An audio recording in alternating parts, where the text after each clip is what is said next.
for those who study environment and ecology, we appreciate that the survival of other species is critical to our own survival. This is one role tolerance plays even within human beings. If you do not want to tolerate others, and you insist on eliminating others, you will most likely be the first to be eliminated. Any ideology coming in the name of any religion, any ideology that does not learn to tolerate human beings and their diversity doesn't survive for long. What good has Allah put in another tribe? You lose out. And we will come to how we manage our egos, because this was one problem that Allah decided to narrate to us in the Quran about a big challenge that Shaitan had. Allah has created different species of plants and animals. And among intelligent ones, He has created human beings, He has created jinn, He has created angels. Allah has created them, not for you to look down upon. And so when Allah says, وَلَقَدْ كَرَّمْنَا بَنِي Adam, Allah is saying He is honoring the children of Adam. Allah honored the children of Adam. Allah regarded the children of Adam as worthy of being honored.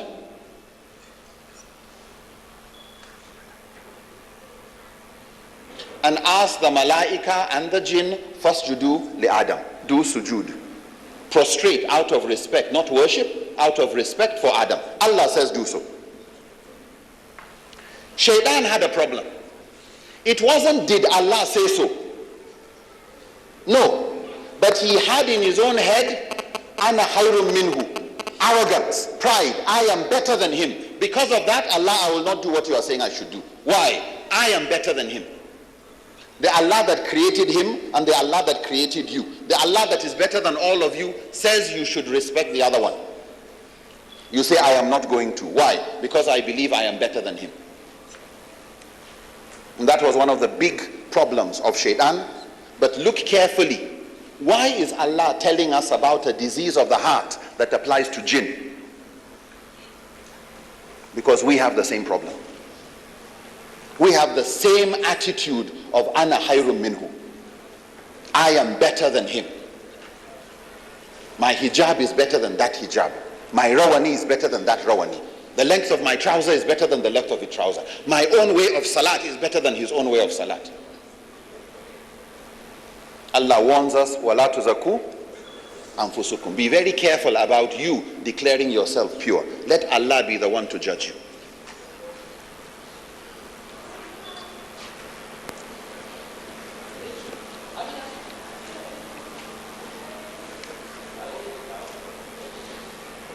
I was with this is some years ago, my chemistry teacher from secondary school, Mrs. Bele.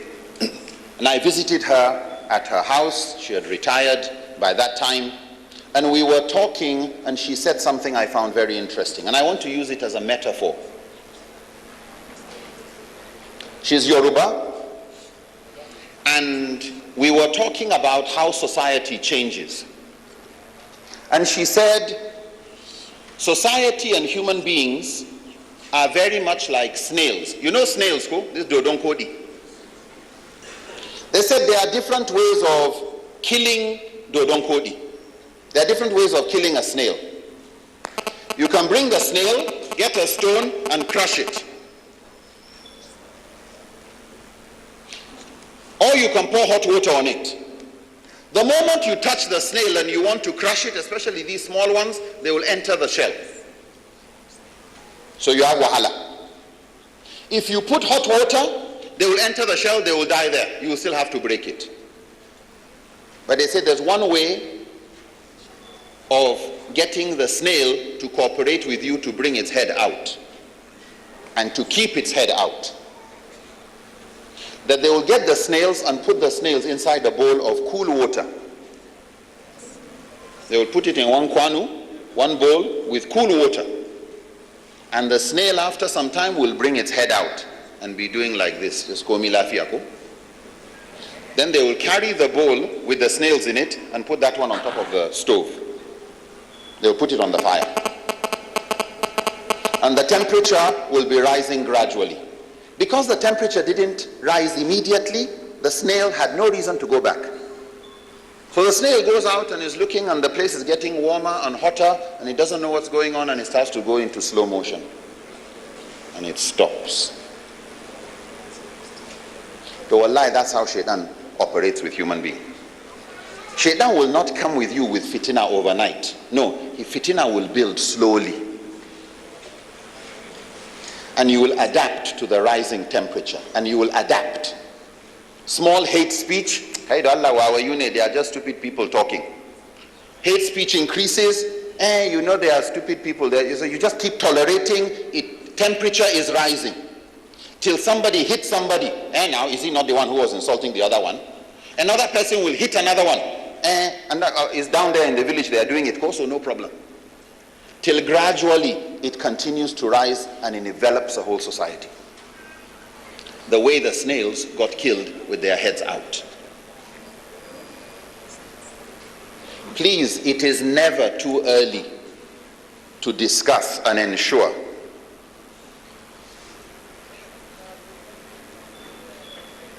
it is never too early to discuss and ensure tolerance building.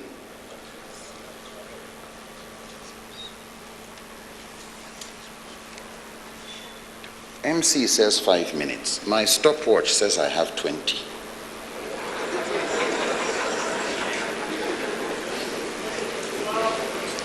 So we will try and tolerate.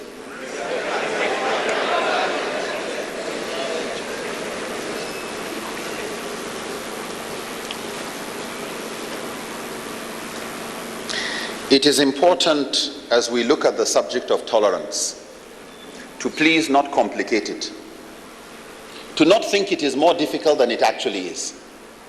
Muslims and Christians, do they tolerate each other? Just go to the market. Every day they are doing business and smiling and greeting each other, no problem. So where is the problem coming from? In the car park, no problem. In the hospital, no problem. When somebody steals in your house and you take the case to police station, you didn't ask what is your religion. When you are in class and your maths or English teacher, you didn't say what is your religion. So where is the problem coming from? Please remember, shaitan is not stupid. If you think shaitan is stupid, you have a problem. The Prophet has already told us, shaitan is more interested in misguiding one scholar than 1,000 ignorant people. So if shaitan is going to approach a community, he will not come to ordinary people.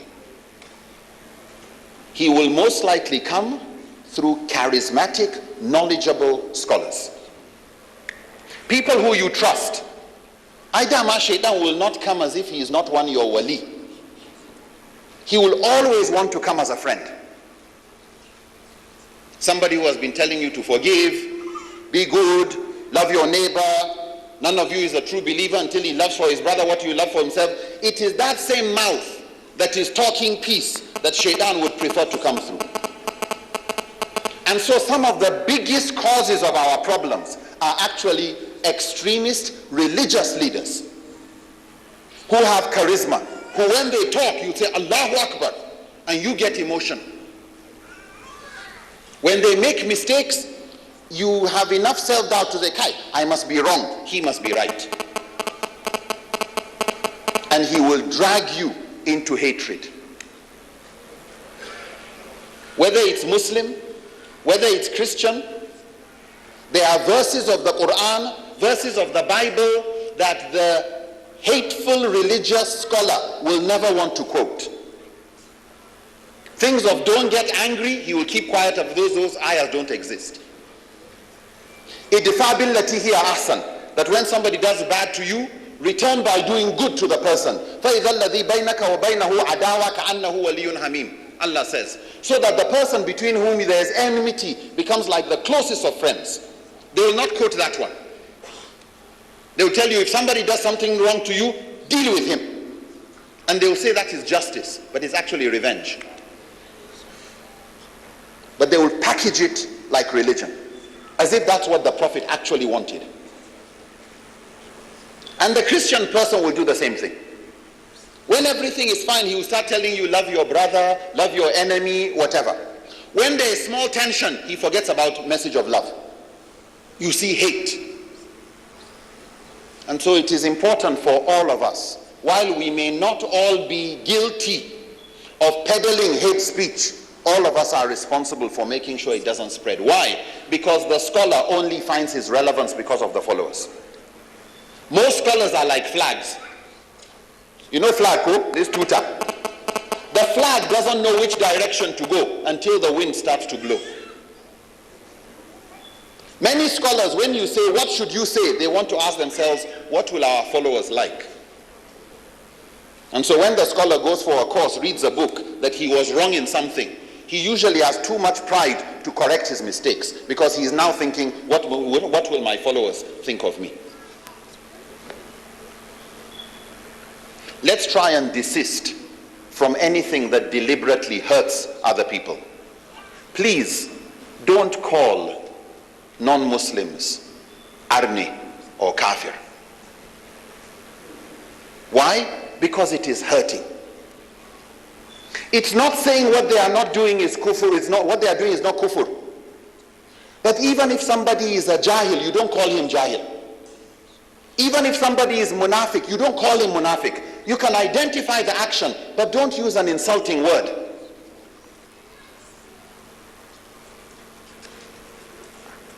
MC is very tolerant.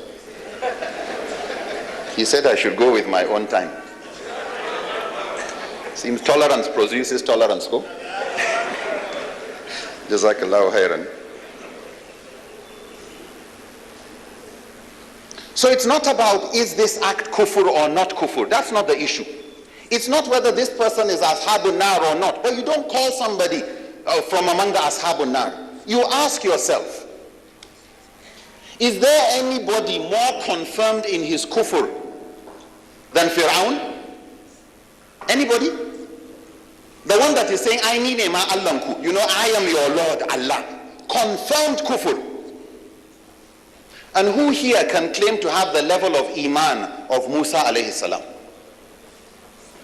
So if somebody with the kind of kufr of Fir'aun, Allah tells Musa, speak to him, ululahu, speak to him in a softly nice way. Don't laugh. Your iman has not even reached that of Musa. I would have said Musa belonging to Ulul Azm, the most resolute of God's prophets. If there's anybody qualified to call another one kafir, he's the one. But yet he is told how to speak. So we call them by what Allah calls them. Yahud calls himself Yahud. Call him Yahud. Christian says he is Christian, or Nasara, call him Christian. Zoroastrian calls himself Majus, call him Majus. Why add insult when you know it is hurting? Is that among the maqasid of Sharia, to insult people? And we have to ask ourselves consequences. If you insult people, what do they do? Everything all okay? No, there's a consequence. And it is the reason for consequences that even Allah says, do not insult their idols. Those they worship besides Allah, don't insult them. Why? Because they will insult you out of ignorance. They insult Allah also out of ignorance. The Prophet talked about people who insult their parents. And Sahaba said, but who will be, which kind of person will insult his parent?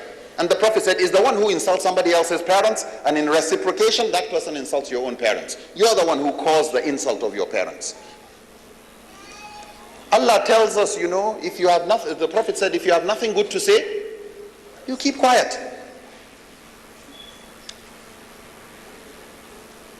Udu ila sabili rabbika bil hikmah wal mau'idha al hasana. Invite to Allah's way with wisdom, with beautiful preaching. But if you know calling somebody arne, kirdi, kafiri, whatever, is insulting, why do you want to insult? To bring which benefit? Does Islam stop you from being friends? Didn't Allah say in the Quran in Surah Al-Ma'idah that we are allowed to marry a Christian woman or a Jewish woman? Fi sabilillah, what kind of relationship is marriage? What kind of relationship is marriage? The only relationship you are not allowed to have with a non-Muslim is one that compromises your Islam. Yeah, that pushes you in the direction of shirk.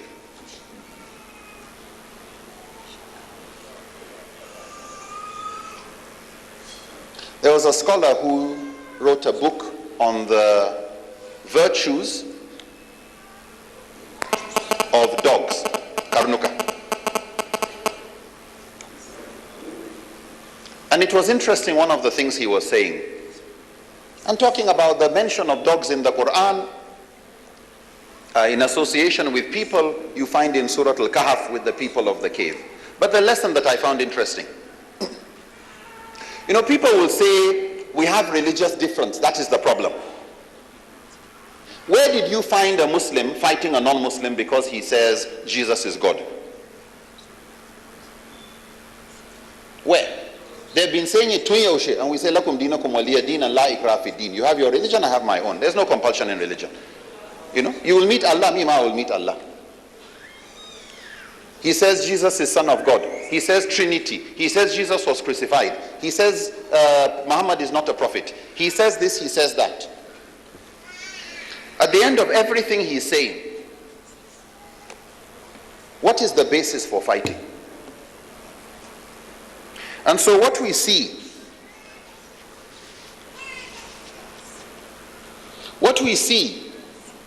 is not that difference in religion causes problems.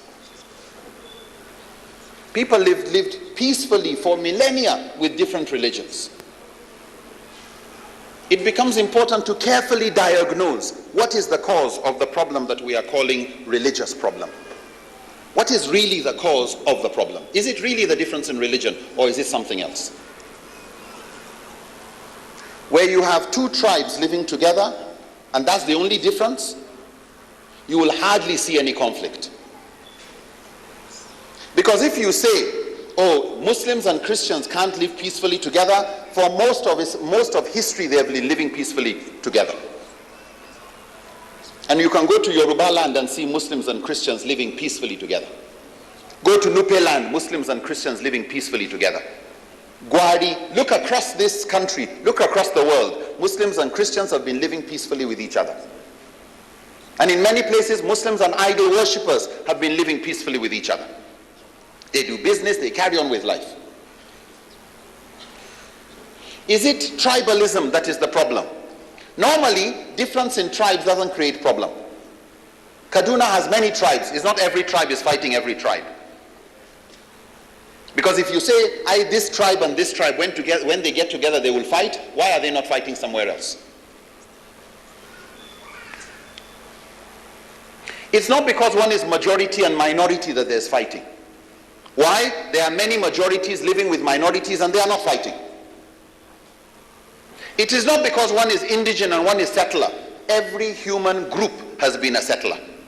Why? Even Adam was a settler. Yeah. Even Adam is a settler. Everybody, inna lillahi wa inna ilayhi. Everybody, you are from Allah, you will go back. It's your bones you will leave behind.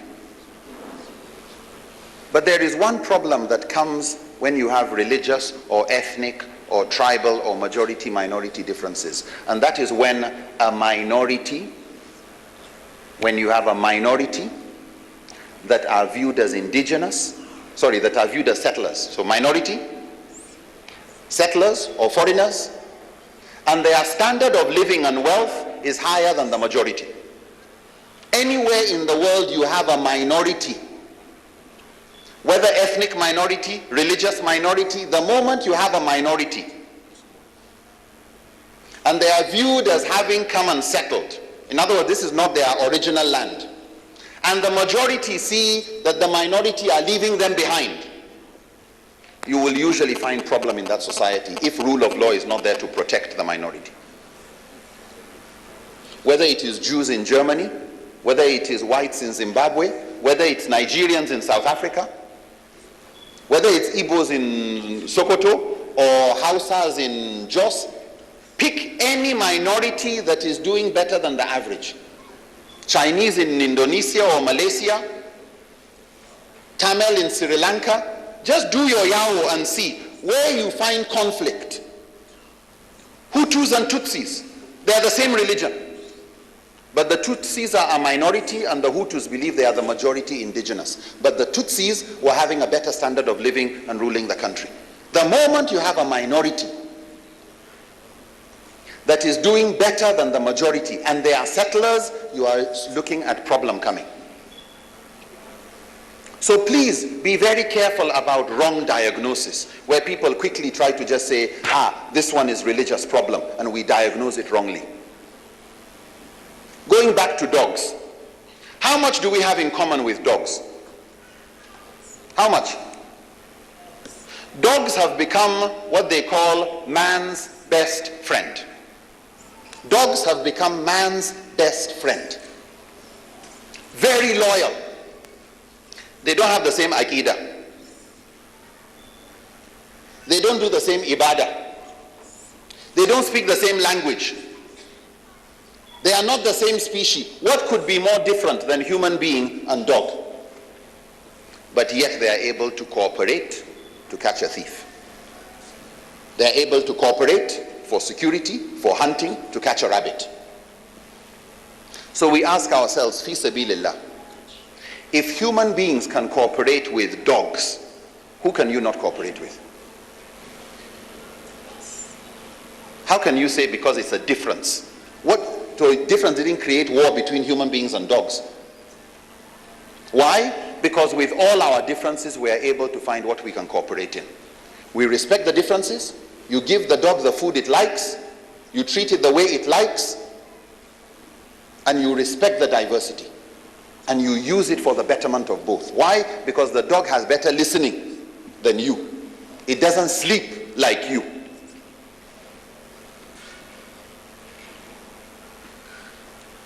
To conclude,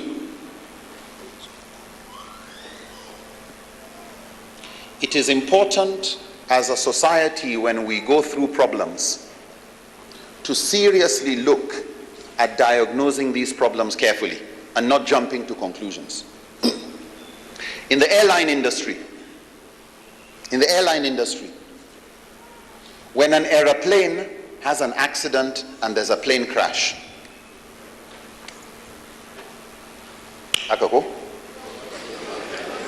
when the aeroplane has a crash, every company, everybody in the airline industry is interested in one thing: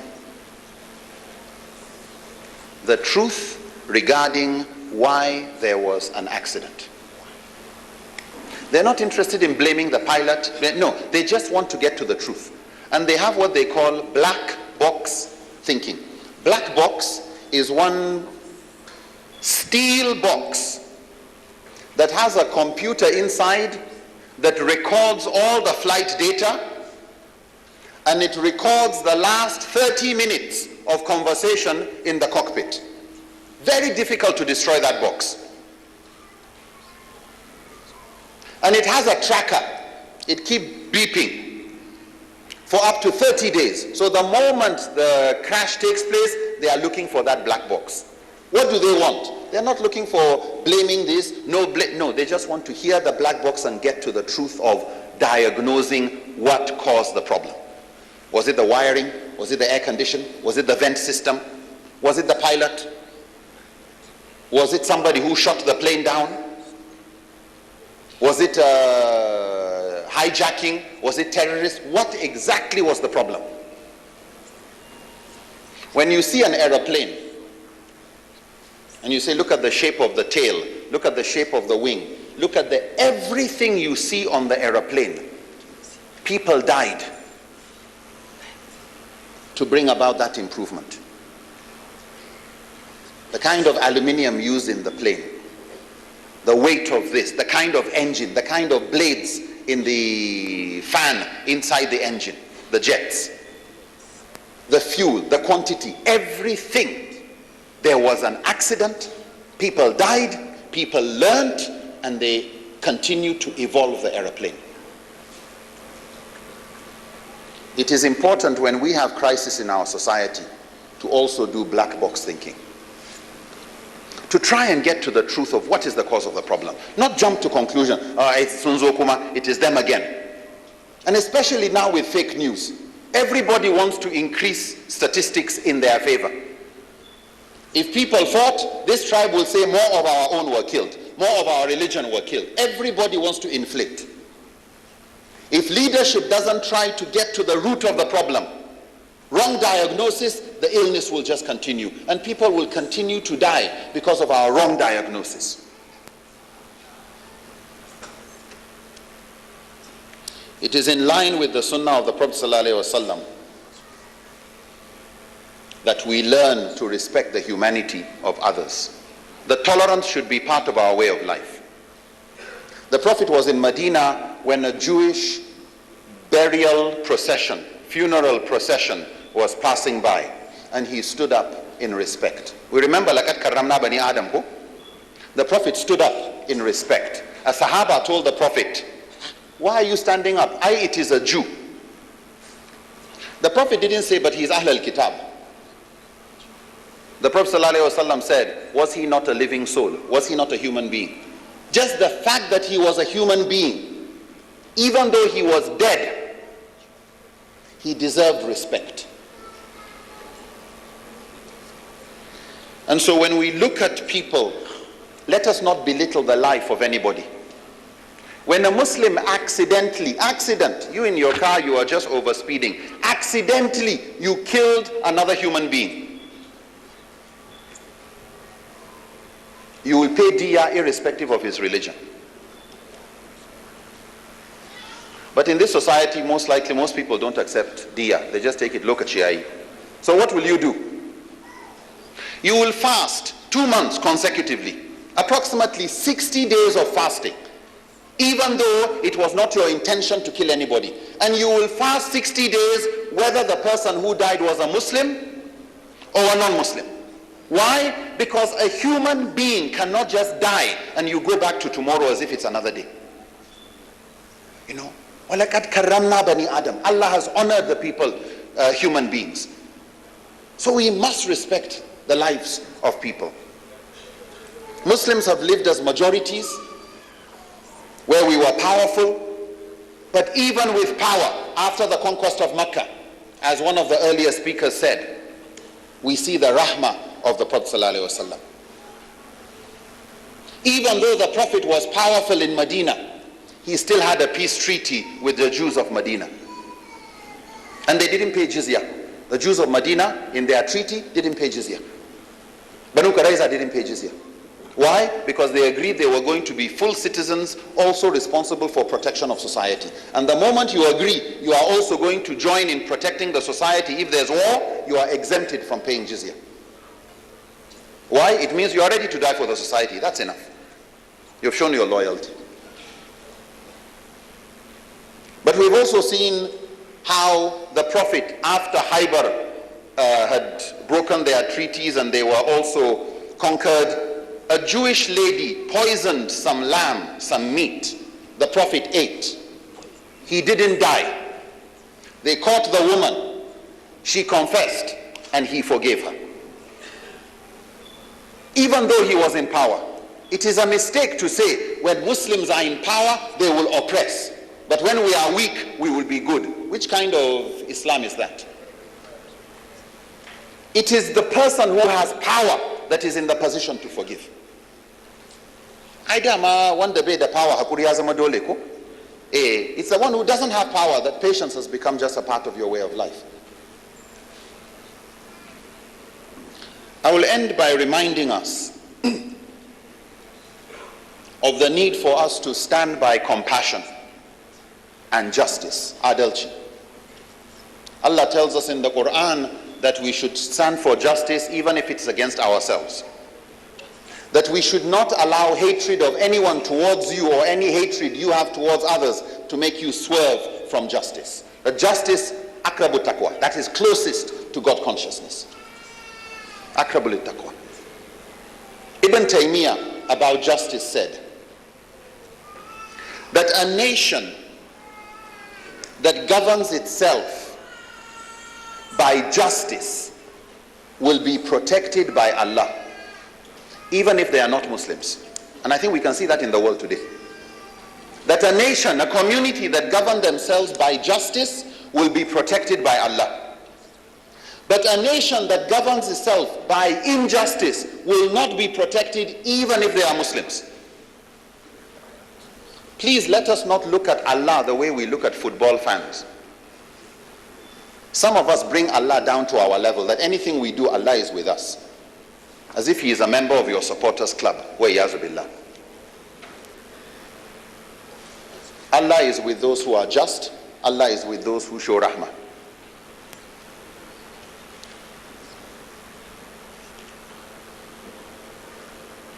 I've said I will end, and I will end with a little story of a man who was sitting by a well and he was stroking a little cat, his kyanwa. And he was talking to his friend when the cat saw a butterfly just flying past. And the cat jumped to catch the butterfly, but it fell inside the well, this regia. But the well had a lot of water, so it wasn't too deep to put his hand to remove the cat. So he put his hand into the well to remove the cat, but the cat scratched him. And it hurt. He removed his hand, and his hand was bleeding. And he decided to put his hand inside and bring the cat out again. And the cat even scratched him more. And he looked at his hand. His friend said, Kaika Barifa, just leave it. You will bleed to death if you are not careful. The man looked at his friend, looked at the cat struggling to survive, looked at his hand, and then he resolved, and he put his hand inside, and he held the cat, and the cat caught his hands and bit his hands. He didn't release the cat. He brought the cat out, and the cat went away. And his hand was bleeding terribly. And his friend said to him, so now what? What have you proven? The man said, it is in the nature of a cat to scratch when it is frightened. It seems to be in your nature to just stay there and look without helping. And I will not let your nature or the nature of the cat change my nature. Yeah. I will not let your nature or the nature of the cat change my nature. Our nature should always be copying the sunnah of the Prophet ﷺ. He is our uswatun hasana. And we do not allow the hatred of anybody around us to change our nature. May Allah continue to preserve that nature of rahmah that we try to imbibe, the nature of justice, the nature of forgiveness, and the nature of tolerance. I thank the organizers. I thank and apologize for chopping some extra minutes, and I pray Allah to continue to bless us all. Ramadan Kareem or Ramadan Mubarak. Wassalamu alaikum wa rahmatullahi ta'ala wa barakatuh.